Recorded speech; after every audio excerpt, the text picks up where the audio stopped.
Fyodor दोस्तोयस्की यांच्या brothers कारामाझोव या कादंबरीचा भाग पहिला, विभाग तिसरा, प्रकरण चौथे. प्रकरणाचं शीर्षक आहे व्याकुळ हृदयाची कबुली, प्रसंगाच्या स्वरूपात. त्यावेळी मी बेलगाम जीवन जगत होतो. बाबा आत्ताच म्हणाले की मी तरुण मुलींना फूस लावण्याकरिता हजारो रुबल खर्च केले. नीचपणाचं तरकट आहे ते. तसं काहीच नव्हतं. आणि जरी असलं तरी मला पैशाची गरज तेवढ्याच करिता नव्हती. माझ्या बाबतीत पैसा हा मदतगार आहे. माझ्या हृदयाची उर्मी आहे, चौकट आहे. आज एखादी स्त्री माझी राणी होईल, उद्या वाटेवरची बाजार बसवी तिच्या जागी येईल. मी दोघींनाही स्वीकारले. मी पैसा मुठी भरभरून गाणं बजावणं, चैनबाजी आणि भटक्या पोरी यांच्यावर उधळला. कित्येक वेळा मी तो सभ्य स्त्रियांनासुद्धा देत असे, कारण त्या तो हावरेपणानं घेतात हे मान्य केलं पाहिजे आणि खुश होऊन कृतज्ञ राहतात. कुलीन स्त्रिया माझ्या नादी लागत असत, सगळ्याच नव्हे, पण तसं घडे. पण मला नेहमी गल्ल्याबोड पसंत पडत. लहान काळोख्या बोडकांडी, मुख्य रस्त्याच्या पिछाडीच्या. तिथं माणसाला साहस आणि चकित करणाऱ्या गोष्टी आणि उकिरड्यात सोनं भेटतं. हे माझं बोलणं लाक्षणिक घ्यायचं बरं का भाई. मी ज्या शहरात होतो तिथं असल्या गल्ल्यागुल्ल्या अक्षरार्थानं नव्हत्या, पण नैतिक दृष्टीनं होत्या. माझ्यासारखा तू असतास तर त्याचा अर्थ तुला समजला असता. मला दुराचार आवडायचा, दुराचाराची नामुष्की आवडायची. मला क्रूरता आवडायची. मी क्षुद्र किडा ना, मी उपद्रवी जीवाणू ना, म्हणजे कारामाझोव. एकदा आम्ही सारेच सहलीकरता 7 बर्फगाड्यातून गेलो. हिवाळ्याचे दिवस होते. अंधार पडला होता आणि मी एका मुलीचा हात धरून पिरगाळू लागलो आणि माझं चुंबन घेण्याची तिच्यावर सक्ती केली. ती एका अधिकाऱ्याची मुलगी होती. गोड, सालस, नमणारी. तिनं मला वाटेल ते करू दिलं. अंधारात बरंच करू दिलं. त्या बापडीला वाटलं की मी दुसऱ्या दिवशी जाऊन तिला मागणी घालीन. मी तिला शोभेचाही मानला जात होतो. पण मी 5 महिने एक शब्दही तिच्याशी बोललो नाही. मी नृत्य समारंभात एका कोपऱ्यात तिला पाही. आमच्याकडे नेहमी नृत्यांचे कार्यक्रम होत. तिचे डोळे माझ्याकडे लागलेले असत. ते कसे आगीनं झळाळत, सात्विक संतापाच्या आगीनं, ते मी पाही. या खेळानं केवळ माझ्या अंतःकरणात मी पोचलेली ती किड्याची विषयवासना संतुष्ट होत असे. 5 महिन्यांनंतर तिचं एका अधिकाऱ्याशी लग्न झालं आणि तिनं ते शहर सोडलं. तरी तिच्या मनात माझ्याविषयी राग होता आणि कदाचित अनुरागही असेल. आता ती सुखानं राहत आहेत. हे मी कुणालाही सांगितलं नाही, हे लक्षात ठेव. मी त्याची फुशारगी मारीत नाही. नीच वासनांनी आणि हलक्या प्रतीच्या आसक्तीनं मी जरी भरलेलो असलो तरी मी पाजी नाही. तू लाजतो आहेस, तुझे डोळे चमकले. पुरे झालं ही घाण तुझ्यापुढे उपसणं. आणि हे तर काहीच नाही. पॉल द कॉकच्या शैलीत बोलायचं तर हा नुसता रस्त्याच्या कडेचा फुलोरा झाला. पण माझ्यातला क्रूर किडा यापूर्वीच जबर झालेला होता. आठवणींचा पुरा चित्रसंग्रहच माझ्यापाशी आहे. भाई, ईश्वर त्यांच्यावर, त्यांच्या प्रियतमांच्यावर कृपा करो. मी प्रत्येक प्रकरण न भांडता मिटवण्याचा प्रयत्न केला आणि मी कधी त्याचं गुपित फोडलं नाही. त्यातल्या एकीबद्दलही मी कधी बढाई मारली नाही. पण हे आता पुरे झालं. असली वाह्यात बडबड करण्यासाठीच फक्त तुला मी इथं आणलं असं तू समजू नकोस. छे, मी तुला यापेक्षा जास्त विलक्षण असं काही सांगणार आहे. आणि ते सांगताना लज्जा वाटण्याऐवजी मला आनंद होतो याचं तू आश्चर्य वाटून घेऊ नकोस. मी लाजलो म्हणून असं तू का म्हणतोस? आलुषा मध्येच म्हणाला. तू जे बोललास किंवा केलास त्याबद्दल मी लाजलो नाही. मी लाजलो कारण मी तुझ्यासारखाच आहे. तू? चल, हे भलतंच काही बोलतो आहेस. नाही, भलतंच नाही, आलुषा अधीर होऊन म्हणाला. अर्थात ही कल्पना काही नवीन नव्हती. शिडी तीच आहे. मी तळच्या पायरीवर आणि तू वरच्या कुठल्या तरी 13व्या 14व्या. माझ्या दृष्टीला असंच दिसतं आहे. पण ते आहे सारं एकच, अगदी पूर्णपणे एका जातीचं. तळच्या पायरीवर असणारा कोणीही अगदी वरच्या पायरीवरच जाणं अपरिहार्य आहे. म्हणजे पायरीवर कोणी पायच ठेवता कामा नये. ज्यानं जमेल त्यानंच ठेवणं बरं. पण तुला जमेल नाही असं मला वाटतं. पुरे पुरे आलुषा लाडक्या, माझ्या काळजाला हात घातलास. तुझ्या हातांचं चुंबन घ्यावं असं वाटतं. त्या लबाड गृशिंकाला माणसांची चांगली पारख आहे. ती मला एकदा म्हणाली की मी एखाद्या दिवशी त्याला मटकन गिळून टाकीन. बरं, आता पुढं नाही जात. हे माशांनी भणभणणारं घाणेरडं क्षेत्र सोडून आपण माझ्या शोककथेकडे वळू. ते सुद्धा असंच माशांनी, म्हणजे अधमपणाच्या सर्व प्रकारांनी घाणेरडं केलेलं आहे. मी निष्पाप पोरींना फूस लावत असल्याबद्दल म्हाताऱ्यानं जरी खोटं नाटं सांगितलं असलं तरी माझ्या शोकांतिकेत तशा प्रकारचं काही घडू पाहत आहे हे खरं आहे. अर्थात ते फक्त एकदाच आणि खरोखर ते घडलं नाहीच. जे कधीच घडलं नाही त्याबद्दल म्हाताऱ्यानं जरी माझी निर्भर्त्सना केली असली तरी त्याला या प्रकाराचा पत्ताही नाही. तुला मी हे पहिल्यांदा सांगतोय. इवानला अर्थात सांगितलं आहे. इवानला सर्व काही माहिती आहे. तुझ्या अगोदर पुष्कळ दिवस त्याला हे माहिती आहे. पण इवान म्हणजे एक थडगा आहे. इवान थडगा आहे? होय. आल्योशा अतिशय लक्षपूर्वक ऐकू लागला.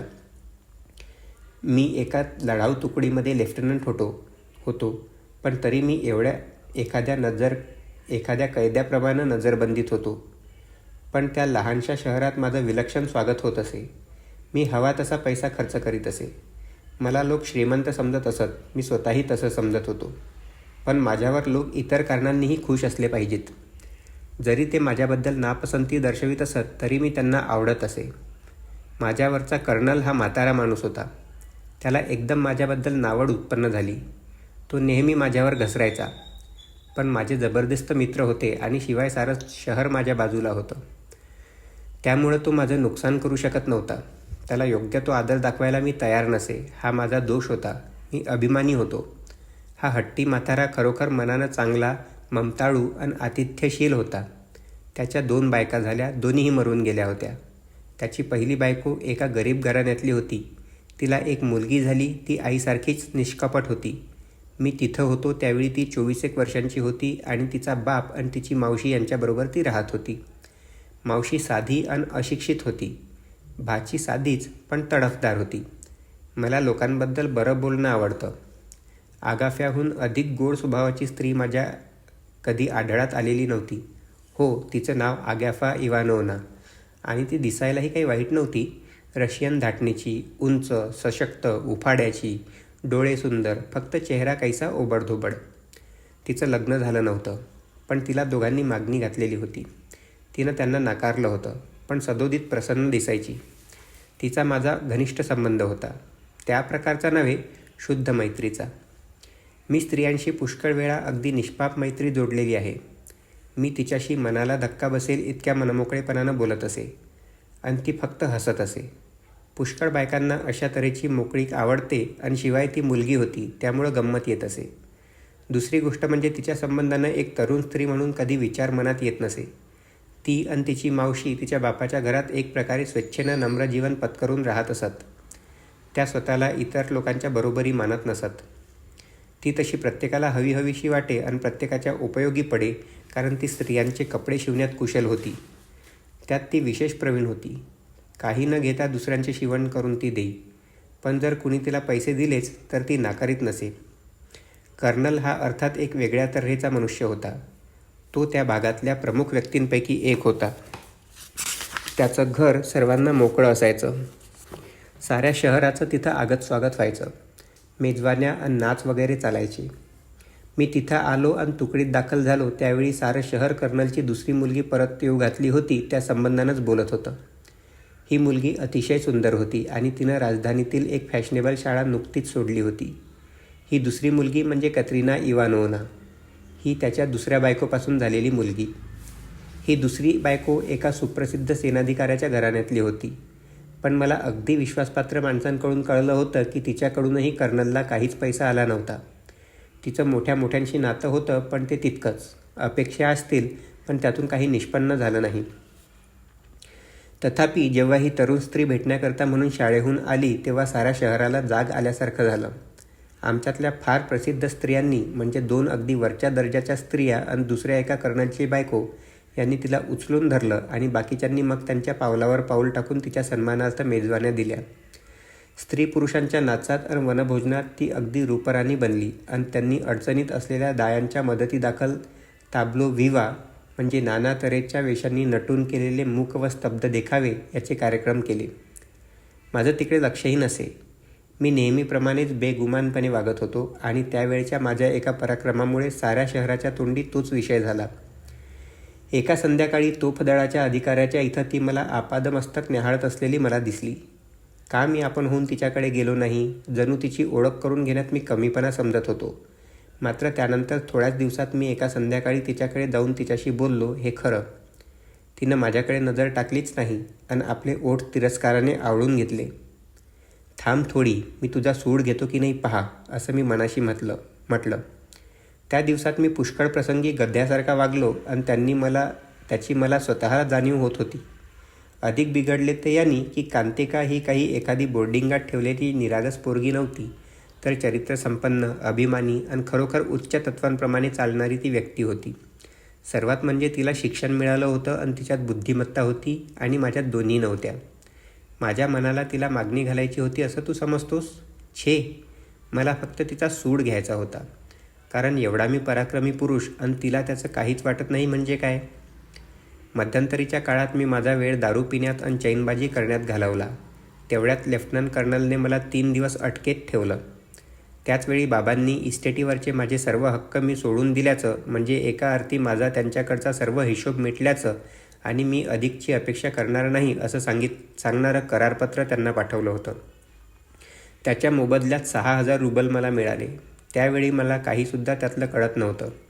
मी इथं येईपर्यंत आलोशा गेल्या काही दिवसांपर्यंत नव्हे कदाचित आत्तासुद्धा बाबांच्या पाशी असलेल्या माझ्या पैशाच्या बाबतीत मला काहीच स्पष्ट कल्पना येऊ शकलेली नाही. पण ते जाऊ द्या, त्या संबंधानं मग बोलू.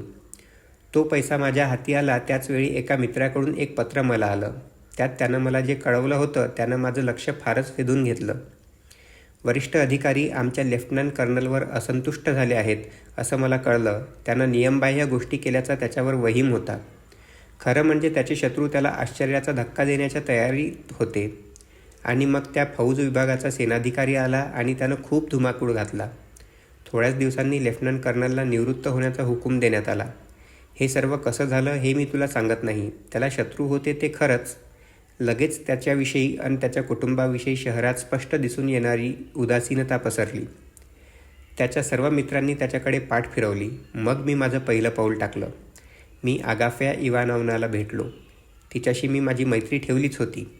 तिला मी म्हणालो, तुझ्या वडिलांच्या हिशोबात सरकारच्या 4,500 रुबलच्या रकमेची तूट येते हे तुला माहीत आहे काय? म्हणजे तुला काय म्हणायचं आहे? असं तू कशावरून म्हणतोस? सेनाधिकारी तर नुकतेच इथे येऊन गेले आणि सर्व काही व्यवस्थित होतं. त्यावेळी होतं, आता नाही. ती भयंकर घाबरली. मला घाबरवू नकोस, ती म्हणाली. तुला कोणी सांगितलं हे? अशी बेचैन होऊ नकोस, मी म्हटलं. मी कुणाला सांगणार नाही. मी थडग्याच्या फत्तरासारखा न बोलणारा आहे हे तुला माहीत आहे. पण आपलं घडण्याचा संभव म्हणून सांगतो की तुझ्या वडिलांच्याकडून जर 4,500 रुबलची मागणी केली गेली आणि ते देऊ शकले नाहीत तर त्यांच्यावर खटला होईल आणि एखाद्या सामान्य शिपायाप्रमाणे त्यांना या वयात काम करायला लावतील. तसं झालं तर तुमच्या तरुण बाईसाहेबांना गुप्तपणानं माझ्याकडे पाठवा. मला नुकतेच पैसे मिळाले आहेत. तुम्हाला योग्य वाटलं तर मी तिला 4,000 रुबल्स देईल आणि ही बाब देवाशपथ गुप्त ठेवीन. अरे नीचा, ती मला म्हणाली. दुष्ट बदमाश कुठला, तुला असं बोलावतं तरी कसं? ती भयंकर संतापानं निघून गेली आणि मी तिला पुन्हा एकदा ओरडून सांगितलं की हे गुपित असंच अभेद्य ठेवलं पाहिजे. मी निःशंकपणे सांगू शकतो की हे 2 गरीब जीव, आगाफ्या आणि तिची मावशी, या साऱ्या भानगडीत खरोखर देवदूतांसारखे वागले. त्या आपल्या कात्याला खरोखर पूजित होत्या. आपल्याहून ती फार मोठी आहे असं मानित होत्या. पण आगाफ्यानं तिला आमचं झालेलं संभाषण सांगितलं.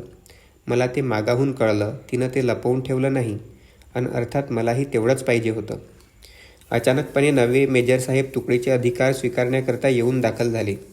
म्हातारा लेफ्टनंट कर्नल एकदम आजारी झाला. 2 दिवस त्याला आपली खोली सोडता आली नाही आणि त्यानं सरकारला पैसा भरला नाही. डॉक्टर कावचेंकोनी तो आजारी असल्याचं सांगितलं. पण मला खरी गोष्ट माहीत होती आणि ती फार दिवसांपासून माहीत होती की गेली 4 वर्ष तो पैसा फक्त जेव्हा सेनापतीसाहेब तपासणीकरिता येत तेवढे दिवस सोडून कधीच त्याच्या हाती नव्हता. तो पैसा एका त्रिफोनोव नावाच्या माणसाला कर्ज म्हणून देत असे. हा माणूस आमच्या शहरातला एक व्यापारी होता. म्हातारा विधूर होता. त्याला मोठी दाढी होती आणि सोनेरी कड्यांचा चष्मा तो घालीत असे. जत्रेला जाण्याचा त्याचा रिवाज होता. तिथं जाऊन तो त्या पैशांनी चांगला कमाईचा व्यवहार करी आणि ती सारी रक्कम तो कर्नलला परत करी. तिच्याबरोबर जत्रेहून आणलेला एखादा नजराणा आणि त्या कर्जावरचं व्याज तो देई. पण या खेपेला त्रिफोनोवानं जत्रेहून काहीच परत आणलं नाही. या संबंधानं सगळं काही मी अगदी योगायोगानं त्रिफोनोच्या वारस मुलाकडून ऐकलं.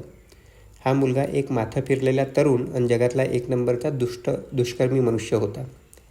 लेफ्टनंट कर्नल त्याच्याकडे धावत गेला. मी तुमच्याकडून कधीच काही पैसे घेतलेले नाहीत, घेतले असणंही शक्य नाही. त्याला जे काही उत्तर मिळालं ते तेवढंच. तेव्हा आता आमचे लेफ्टनंट कर्नल घरातच स्वतःला कोंडून घेऊन बसले आहेत.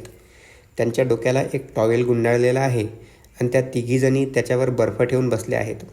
इतक्यात एक ऑर्डरली तिथं आला. त्याच्या हातात एक वही आणि ताबडतोब 2 तासांच्या आत तुकडीचा पैसा परत करावा असा हुकूम होता. लेफ्टनंट कर्नलनं वहीवर सही केली. ती सही मी नंतर त्या वहीत पाहिली आणि मी वर्दी घालतो असं म्हणून तो उठून उभा राहिला. आपल्या झोपण्याच्या खोलीकडे धावत गेला. त्याने आपली 2 नळ्यांची बंदूक गोळ्यांनी भरली. आपल्या उजव्या पायातला बूट काढून घेतला. ती बंदूक आपल्या छातीवर रोखली आणि आपल्या पायानं तो चाचपू लागला. पण आगाफ्याला मी तिला जे सांगितलं होतं त्याची आठवण होऊन संशय आला. ती हलक्या पावलांनी तिकडे गेली आणि वेळीच तिनं खोलीत डोकावलं. ती आत धावली. मागून एकदम तिनं त्याच्यावर झडप घातली. आपले हात त्याच्याभोवती टाकले आणि ती बंदूक उडाली. गोळी छताला जाऊन लागली पण कुणाला दुखापत झाली नाही. दुसऱ्या दोघी धावत आल्या. त्यांनी ती बंदूक काढून घेतली आणि त्याच्या दंडानं धरलं. मी सर्व मागाहून हे ऐकलं. मी घरी होतो. झुंजुरक्याची वेळ झाली होती. मी बाहेर पडण्याच्या तयारीत होतो. मी कपडे केले, केस विंचरले, माझ्या हातरुमालावर अत्तर शिंपडलं आणि माझी टोपी घातली. इतक्यात दरवाजा उघडला आणि माझ्यासमोर येऊन उभी राहिली ती कतरिना इवानोव्ना. केव्हा केव्हा अशा काही गोष्टी घडतात की त्याचं आश्चर्य वाटतं. कुणीही तिला रस्त्यात बघितलं नव्हतं, त्यामुळे शहरात कुणालाही त्याबद्दल कळलं नव्हतं. मी 2 चांगल्या म्हाताऱ्या बायकांकडे राहत होतो. त्या माझी काळजी घेत. त्या बापड्या वृद्ध बाया फार उपकारशील होत्या. माझ्याकरिता काय वाटेल ते करायला तयार असत. मी त्यांना विनंती केल्यावरून त्यानंतर त्या इतक्या गप्प झाल्या की जणू 2 ओतीव लोखंडी खांब. अर्थात परिस्थिती एकदम माझ्या लक्षात आली. ती आत आली आणि सरळ माझ्याकडे तिनं पाहिलं. तिचे काळेभोर डोळे निश्चयी नव्हे तर आव्हानात्मक होते. पण तिच्या ओठांवर, तिच्या तोंडावर एकंदरीत मला अनिश्चितता दिसली.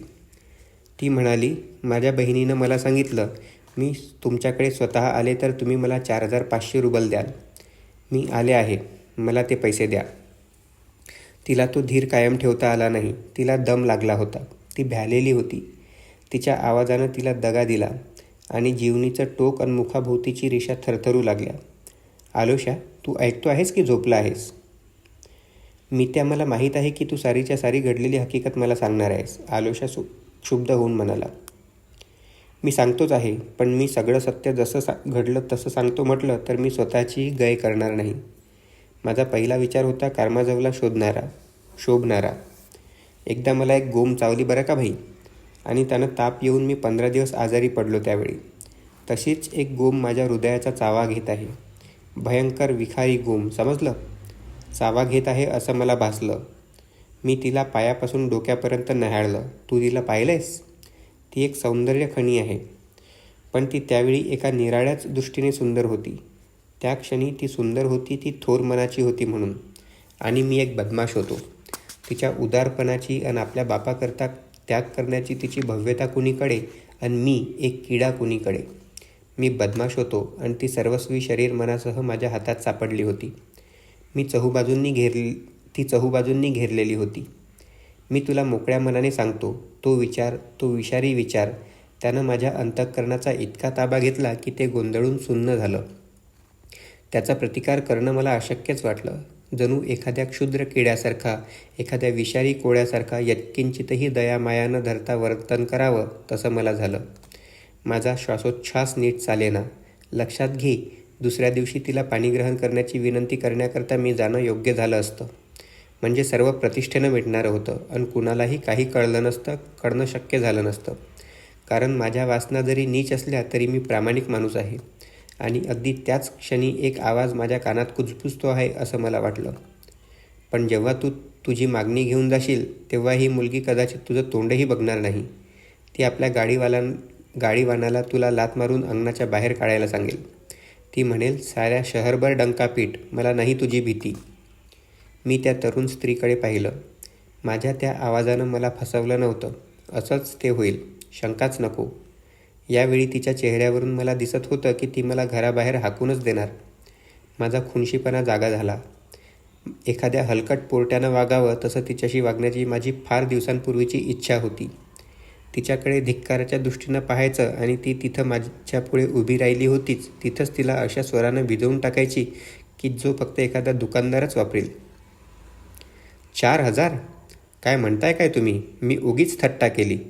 तुम्ही आपल्या सरळ गोष्टी सरळच समजलात बाईसाहेब. पाहिजे तर 200 देतो अगदी मनापासून. पण 4,000 ही असल्या निरर्थक गोष्टीकरता फेकून देण्याजोगी रक्कम नाही म्हटलं. तुम्ही उगाच येण्याची तसदी घेतलीत. यांनी मी अर्थात डाव हारलो असतो. ती झटकन निघून गेली असती. मग अतिदुष्ट बदला घेतला गेला असता आणि ते योग्यच झालं असतं. मग मी आयुष्यभर असला द्वाडपणा केल्याबद्दल पश्चातापाचे सुस्कारे सोडीत बसलो असतो. अशा वेळी एखाद्या स्त्रीकडे द्वेषानं पाहणं हे माझ्या हातून दुसऱ्या कोणत्याही स्त्रीच्या बाबतीत कधी झालेलं नाही. एकाही विश्वास बसेल तुझा. पण शपथपूर्वक सांगतो की तिच्याकडे 3 क्षण किंवा 5 असतील कदाचित भयंकर द्वेषानं पाहिलं. असा द्वेष ज्याच्यात आणि प्रेमात अगदी पागल होऊन गेलेल्या प्रेमात फक्त एका केसाचं अंतर असतं. मी खिडकीपाशी गेलो.